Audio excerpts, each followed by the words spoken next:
Hey yo, what is up guys? It's your boy Grubby Duray or Chef Boy RD coming back from the dark abyss of who knows how long it's been since I've posted, but I'm coming back at you guys with this brand new 23 Ninja ZX6R KRT edition, of course, if you couldn't tell. But yeah, it's been like a couple years since I've posted a video, man, and today I was just thinking, I was like, why don't I start up my channel again? Like bro, like where have I been, you know? Other than living life like all of us has been, but you know what I'm saying? Fucking I got this motherfucker not too long ago, like maybe a month ago, maybe 2 months around that time. But I'm putting on some aftermarket parts on it. You already know I got the Pewig racing screen with some, you know, spike bolts on it. That's all I really got on it, other than a little sock that I don't know where I put it. It says Ninja, put it on the brake reservoir.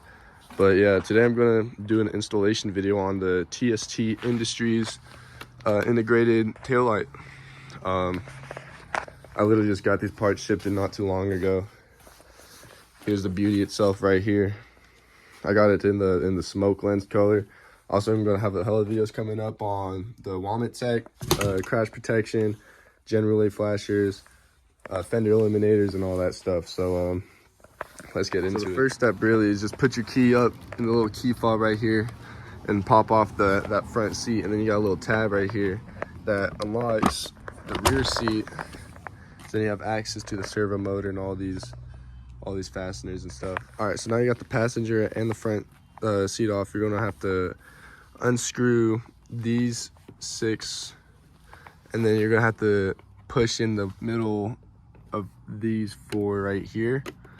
So then you could get this part loose, and then you're gonna have to you have to be very careful, but you gotta take these 2 fenders off. They're held on by like pins and shit all along on the inside of them.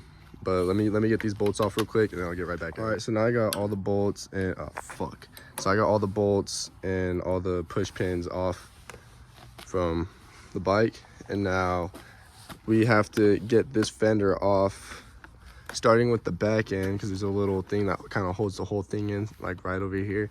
And you got to kind of pry your way all the way off to get both of the fenders off. So another thing I forgot to mention is make sure you keep track of what bolts go into what part back there, because they're all different sizes.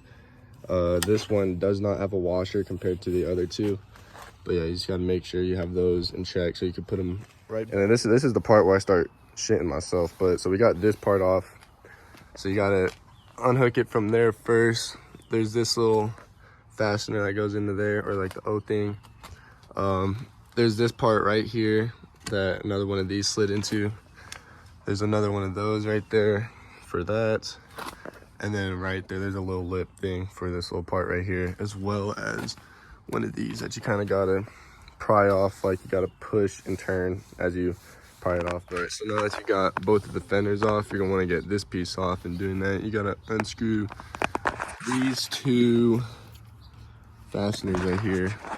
Get that off, and then this part will basically be free. You just gotta unclip this cable management hook, take this whole part off, and then you'll get access to basically everything over here.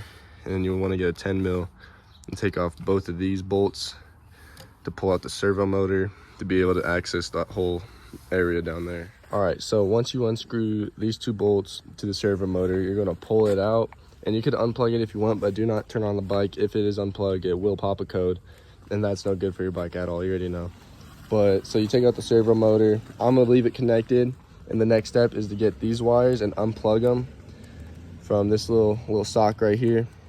And when you unplug these, you gotta unscrew these 2, and then get these 4 bolts out, and then that will give you access to pull out the whole fender right here, and give you access to more of what we need over here. All right, so once you get all these unplugged, you have to push on these on some of them. I've been having hella struggles. I've been using this, not a needle nose, but fuck it, it does the job, you know what I'm saying?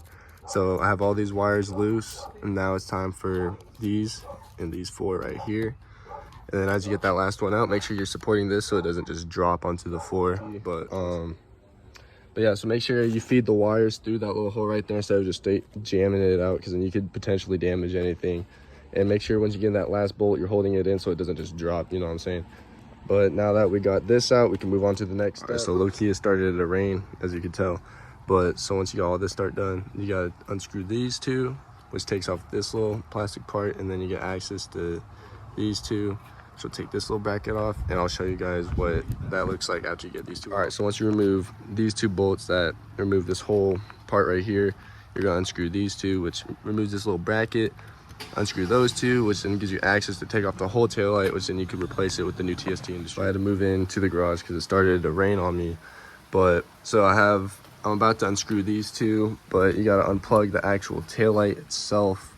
It's connected to a little wire harness right here. I'm pretty sure you just pop that through, unclip it, and then you unplug these wires that run all the way through the taillight, and then you unscrew these, and then you can pop that baby out. All right, so here we have our stock taillight pulled out. One thing I did forget to mention is you do have to unclip this cable management hook to be able to pull the cables itself out of it's clipped into that little thing. And right here you need to squeeze this little thing down to be able to push it through there to be able to get access to this. And then there's a little clip on here that you gotta push on to be able to slip it right out. And now on with the new one. All right, so I went and put in the taillight itself, made sure everything lined up properly, and then put it in, put the wires through over here for right now.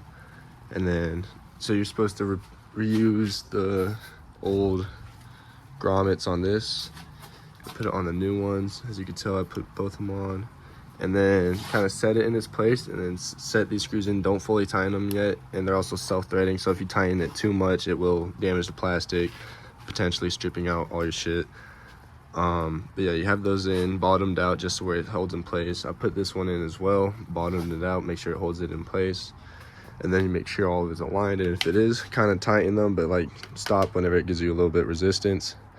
And now from here, I think we got to hook up on the wiring. Let me double check on that real quick. All right, so I went ahead and put the wires through the cable management thing. It does have a little slot for it underneath the actual this bigger boot itself. There's a little slot to put that through. You run it up through here and then plug it in with the original taillight wire part right here, and then push that back on through that clip right there. It just snaps right in. Then these, I'm pretty sure it's for a different model of bike, but these two little single ones, you put the brown up in the gray, the green up in the black. I went and put this back on. You do slide it up on the back. It holds onto this little part right here. Put the little screws on right here, tighten those down. Don't wait till it gives you some resistance and stop, because you don't want to fuck those up either. I did close down the little clamp right here, and now we just got to neaten up the wires real quick, and then we're moving on to the fender eliminator. Hey yo, what's guys, we're back at it again. New day, you know what I'm saying? Got that taillight in, it's pretty good. Turn it on, looks all great. Put on some of the parts. I don't remember where I left off yesterday in the videos, but I know I finished the actual light itself, and I'm finna put on the fender eliminator from TST Industries. I'm going to show you guys how to do that as well before putting it all back together, and then I have to install a relay flasher or whatever under the battery and shit like that. But let's get to it. All right, so for the next few steps that I did, I got the plate block off. I put the smaller screw through the little middle hole, the bigger washer, and then put a nut on that, tighten it up, because that's where the wires would run, but I'm not running no wires up in it. And then you put the other 4 screws they provide. These ones right here, I accidentally stripped out this one a little bit, so be careful with those, but they're a little bit longer than that one for sure. You put the washer and then a nut on top, tighten those mugs. Same thing with these two, but then because I'm doing the adjustable version or whatever, you gotta take out these 2 ones back here, replace them with the longer nuts that they give you, put a washer under them, and then they stick out this way. And then you get these little doohickeys for the adjustable plate. Make sure it's swooping out towards the back end of the bike, and then you line it up, make sure that they could go through, make sure that it's straight with the back of the bike. Then you tighten everything up, and then you move on to the next step. All right, for these next steps, what I went and did is, I put on these little brackets, and then you get a little washer, and then these little cap screws, whatever. put a screw them on through there. There's nothing that needs to be on the ends on both of them. You can use some thread lock. It's preferred to use some thread lock. I don't have some right now, but I will get some in the future. These ones are self-locking, these little nuts right here, but you get the flat ones with the thread locking feature on the things right there. Attach a little plate thing like that. Another thing to mention is that these little adjustable things, they have to face a certain way. So like if you put them together side by side, they both should like lay flat against each other and like open side to side, I guess is the best way I could explain it. Like you see how it opens right there, right next to this. You see how that could move left and right, you know? Like it's supposed to open. When you put them together, they like spread like a bird, I guess you could say. But now I'm basically done with that fender eliminator, other than just tightening it, getting thread lock and stuff like that. And so now I can put it all back together. And I'm about to work on this, take out the battery and work on the relay. All right, so we now got the fender eliminator on. Plate's fully movable and everything. And now I'm working on the flash relay, which is underneath all of this shit. So I started taking off the battery. You just unscrew these things. It's connected to that little block right there. So make sure you don't lose the screws. Make sure they stay in the same place as the block. But yeah, let's get this battery removed. All right, so once you get your battery unscrewed, completely unplugged, you're gonna take out these two fasteners. I already took out this one. Take out these two, and then you go ahead and take out that one real quick, and then we move on to the next one. All right, so once you unscrew this one right here, it releases the whole battery bracket. So you just pull that battery out, got it sitting right there. And then right here, like kind of back right there is this thing, the regular OEM flasher. You just pull it up to release it from its little spot. And then you see this little rubber part, you're gonna take it off and replace it onto this, on the newer one. And then you gotta disconnect this by pushing in the little thing, pulling it out, putting the new one on, and then try to plug in the battery to test to see if the flash rate is okay. And if it's all okay, if it flashes like normal, then it's all good. You could also adjust it if you really wanted to. I'm not gonna be doing none of that yet because I'm not all tech savvy. But we're gonna plug this in, replace that little rubber part, slip it in, put it in the battery, see if it works, and if not, then just reassemble it. All right, so I got the battery hooked back up, got the flasher relay plugged in. Now it's time to see if it works. Also telling me whenever it's on the on position, all my friends saying it's okay, I gotta check engine code.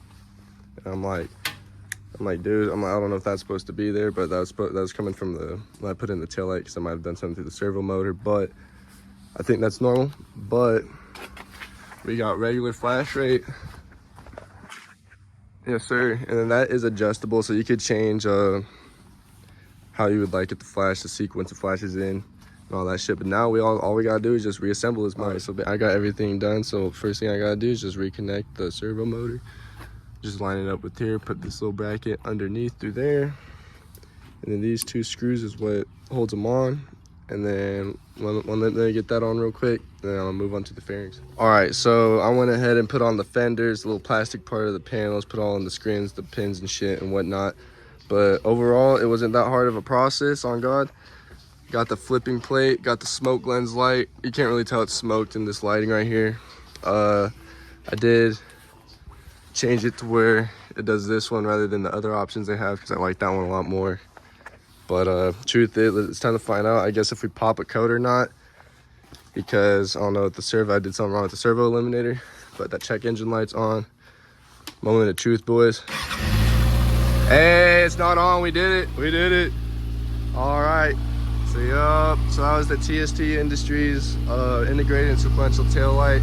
Same thing with the fender eliminator, and then the relay, the Gen 2 relay. But yeah, that was all of this shit. And so I'm gonna be doing another video on the turn signals. I'm changing those out with the TST turn signals as well, and I'm gonna be doing body work with the frame sliders and all that. So yes sir, it's a beauty.